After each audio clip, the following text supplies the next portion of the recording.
Hello दोस्तों, मैं आपके लिए लेके आया हूँ DSSB एग्ज़ाम का जीएस सेक्शन, जिसमें कि 20 क्वेश्चन है। ये पेपर आपका 13/9/2018 को हुआ था। आइए हम देखते हैं पहला क्वेश्चन क्या है हमारा। खानचे जोगा राष्ट्रीय उद्यान और जैव आरक्षित क्षेत्र किस स्थान में अवस्थित है?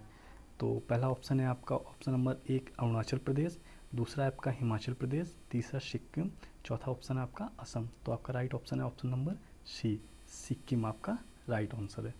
ओके, और देख लेते हैं यहाँ पे एक कोई इंपॉर्टेंट और है। सिक्किम में एक इंपॉर्टेंट है आपका, सबसे ज़्यादा जो मैक्सिमम टाइम एग्जाम में पूछा जाता है, कंचनजंगा। ये 1977 में स्थापित हुआ था और इसका जो एरिया है वो आपका 1784 किलोमीटर स्क्वायर है। ओके, चलिए नेक्स्ट क्वेश्चन चलते हैं। नेक्स्ट क्वेश्चन क्या है हमारा? नेक्स्ट क्वेश्चन है मगध साम्राज्य किस नदी किनारे स्थापित हुआ था? आपका पहला ऑप्शन है आपका यमुना नदी, दूसरा है सोन नदी, तीसरा है गोमती नदी और चौथा ऑप्शन है आपका सरयू नदी। तो इसका राइट ऑप्शन है आपका ऑप्शन नंबर बी, सोन नदी। आइए मगध साम्राज्य के बारे में कुछ जान लेते हैं। मगध साम्राज्य का जो सबसे प्राचीन वंश है उसका संस्थापक वृहदर था। शासन करने वाले राजवंशों में सबसे पहले जो राजवंश है उसका नाम था हर्यक वंश। सबसे पहला जिसने यहाँ पे शासन किया था वो है आपका हर्यक वंश। और इसके बाद दूसरा आपका जो था वो शासन जिन्होंने किया वो थे शिशुनाग, जो कि आपके शिशुनाग वंश से आते थे। ओके, नेक्स्ट देखें, नेक्स्ट क्या है? नेक्स्ट था इनका नंद वंश, नंद वंश। और इसके बाद आपका आता है लास्ट में मौर्य वंश। ये आपके यहाँ के महत्वपूर्ण वंश हैं जिन्होंने यहाँ पे शासन किया है। चलिए नेक्स्ट क्वेश्चन की तरफ चलते हैं हम लोग। हड़प्पा स्थल लोथल किस राज्य में स्थित है? आपका ऑप्शन है महाराष्ट्र, आपका है राजस्थान, लाहौर या गुजरात। तो यहाँ पे आपका राइट ऑप्शन है ऑप्शन नंबर डी, गुजरात आपका राइट ऑप्शन है। इसकी खोज किसने की थी और कब की थी, ये भी हम लोग जान लेते हैं। तो इसकी खोज 1954 में रंगनाथ राव जी द्वारा किया गया था इसकी खोज। ओके, चलिए नेक्स्ट क्वेश्चन में चलते हैं। नेक्स्ट क्वेश्चन हमारा क्या देखते हैं। सांख्य प्राचीन के 6 दार्शनिक धाराओं में से एक है, इसके प्रतिपादक कौन है? पतंजलि हैं, कपिल हैं या गौतम है या आपका लास्ट ऑप्शन है जैमिनी।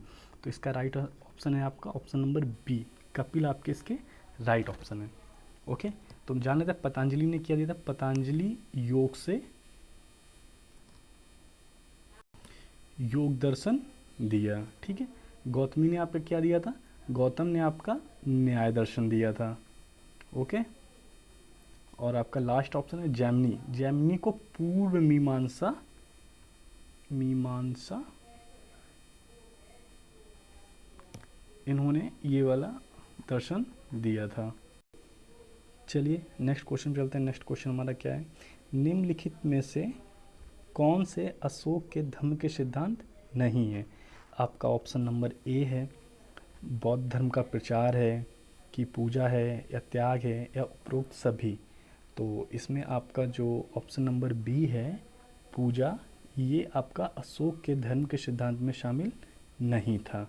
ओके, तो अशोक के धर्म के सिद्धांत में शामिल क्या क्या था वो देख लेते हैं हम लोग। तो वो था आपका नंबर पहले पे आता है साधुता, साधुता, फिर था त्याग और कल्याणकारी और कार्य, कल्याणकारी कार्य, मधुरता, दया, दान। इसके बाद आपका आता है जीव, अहिंसा, माता पिता गुरुओं के प्रति आदर और बौद्ध धर्म का प्रचार आदि करना, ये इनके धम्म सिद्धांत में शामिल थे। चलिए इतना आपको समझ में आया होगा। नेक्स्ट क्वेश्चन चलते हैं। नेक्स्ट क्वेश्चन क्या है हमारा? नेक्स्ट क्वेश्चन है प्रसिद्ध सांची स्तूप जो अशोक के वास्तु प्रतिमानों में से एक है किस राज्य में स्थित है? आपका बिहार है, उत्तर प्रदेश है, मध्य प्रदेश है या उड़ीसा है। तो जैसा कि आपको पता है सांची का स्तूप मध्य प्रदेश में है, तो इसका राइट ऑप्शन है आपका ऑप्शन नंबर बी। चलिए, सांची स्तूप का निर्माण किसने कराया था? अशोक ने कराया था। और ये कब करवाया था? 3री शताब्दी में करवाया था। ओके, यह स्तूप जो है बौद्ध धर्म से संबंधित है और शिशु एवं सातवाहन शासकों ने भी इसमें सांची स्तूप के विकास में अपना योगदान दिया था। चलिए नेक्स्ट क्वेश्चन चलते हैं। नेक्स्ट क्वेश्चन क्या है हमारा, टेराबाइट का इकाई मान है। ये यहाँ पे जो 6 लिखा है इसका मतलब है 10 की पावर 6 या 10 की पावर 9 या 10 की पावर 12 या 10 की पावर 15। तो इसमें से राइट ऑप्शन है आपका ऑप्शन नंबर सी, 10 की पावर 12। ये आपका 1 टेराबाइट है। वैसे तो 1 टेराबाइट आप देखेंगे तो 1024 GB के बराबर होता है। ओके, और इसकी सबसे छोटी इकाई होती है निबल। एक निबल इक्वल टू होता है 4 बिट।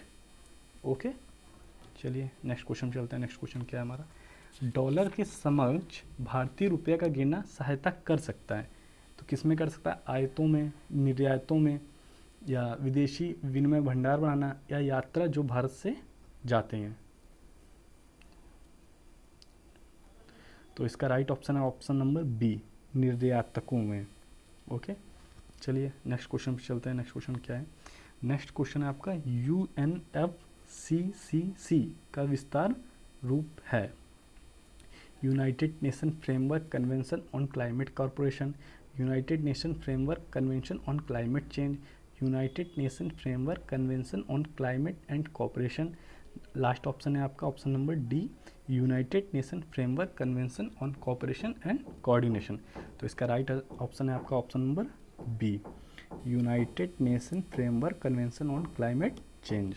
ओके, चलिए नेक्स्ट क्वेश्चन चलते हैं। नेक्स्ट क्वेश्चन क्या है हमारा, हाल ही में फ्लिपकार्ट बेची गई है और इसे किस कंपनी द्वारा अधिकृत किया गया है। तो इसका जो ऑप्शन दिए हैं वो अलीबाबा है, पेटीएम है, वॉलमार्ट है या एप्पल है।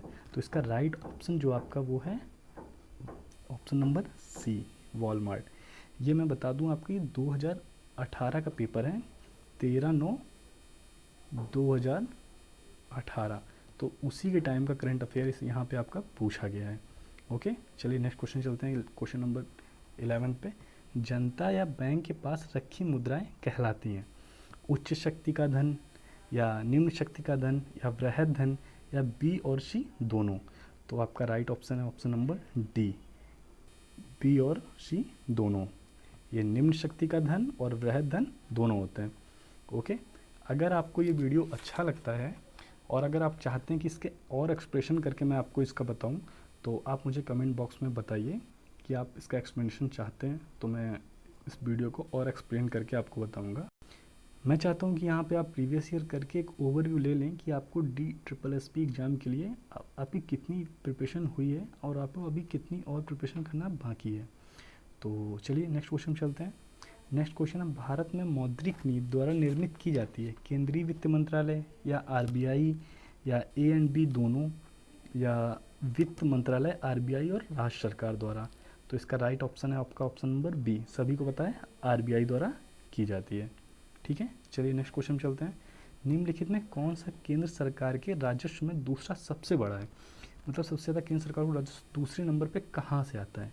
आपका वेतन से आता है, पेंशन से आता है, रक्षा से आता है, या कच्चा तेल से आता है। तो इसका राइट ऑप्शन है आपका ऑप्शन नंबर सी, रक्षा। ओके, चलिए नेक्स्ट क्वेश्चन चलते हैं। नेक्स्ट क्वेश्चन क्या है, निम्नलिखित में से कौन सा नगर USA के पश्चिमी तटीय शहर में नहीं है। आप इस क्वेश्चन के लेवल देख लें कि आपको DSSP के लिए किस तरीके की तैयारी करके जाना है। मतलब आपके नॉर्थ अमेरिका, पूरा अमेरिका और साउथ अफ्रीका और आपको थोड़ा सा 7 कॉन्टिनेंट का आपको ओवरव्यू होना बहुत ज़रूरी है।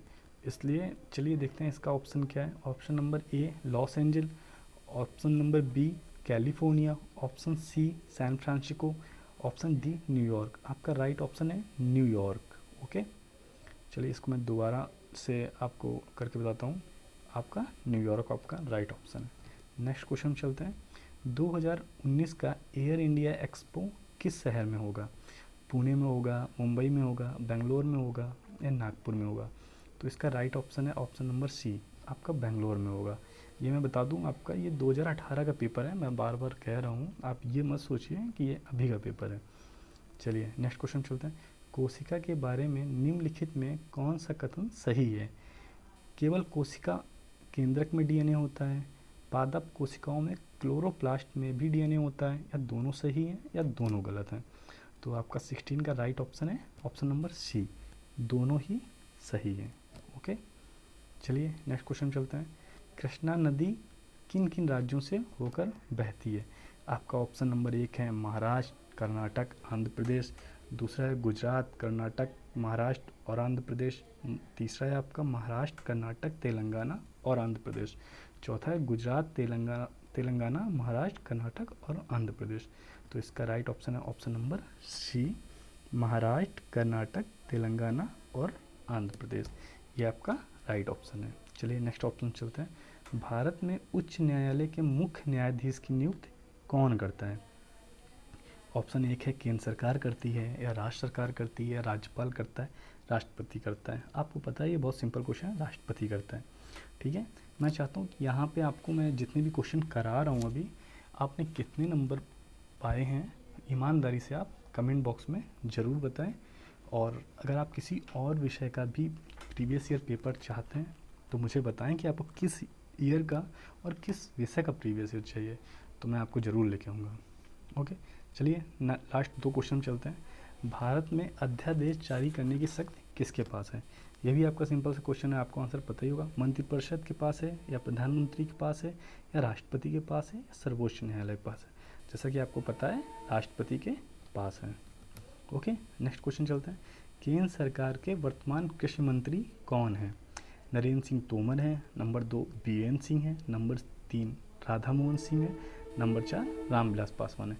हालांकि अभी रामविलास पासवान जी का निधन हो गया है, और उस समय ये जैसा कि पता है आपको DSSP 200 मार्क्स का पेपर होता है इनका। ये 2 पार्ट में होता है, पार्ट ए और पार्ट बी। पार्ट बी में आपके 100 क्वेश्चन आते हैं जो कि CDP से होते हैं, ठीक है। और पार्ट ए में 5 सेक्शन होते हैं आपके। एक में आता है हिंदी, जो कि मैं आपको पहले ही कवर करा चुका हूँ। दूसरे में आता है GS, जो कि मैं ये कवर करा रहा हूँ। तीसरा होगा आपका रीजनिंग का, एक होगा मैथ का, और एक सबसे आखिरी में आता है इंग्लिश का, ठीक है। तो मैं आपको ये सारे पार्ट कराने वाला हूँ, और आप अपनी यहाँ से तैयारी चेक कर सकते हैं कि प्रीवियस ईयर के अकॉर्डिंग आपकी तैयारी का लेवल क्या है। अगर आपको ये सीरीज अच्छी लगती है तो आप मुझे बताइए। हालांकि ये 13/9/2018 का पेपर है। मैं ऐसे ही DSSP से रिलेटेड सारे पेपर आपके लिए लेके आऊँगा। अगर आपको ये श्रृंखला अच्छी लगती है तो इसको लाइक कीजिए और शेयर कीजिए, और अगर आपने अभी तक हमारे चैनल को सब्सक्राइब नहीं किया है तो सब्सक्राइब भी कीजिए। और मुझे ये बताना बिल्कुल ना भूलें कि आपने इसमें 20 क्वेश्चन में आपने कितने नंबर पाए हैं। 20 क्वेश्चन में आपने कितने नंबर पाए हैं, ठीक है। Okay, thank you so much.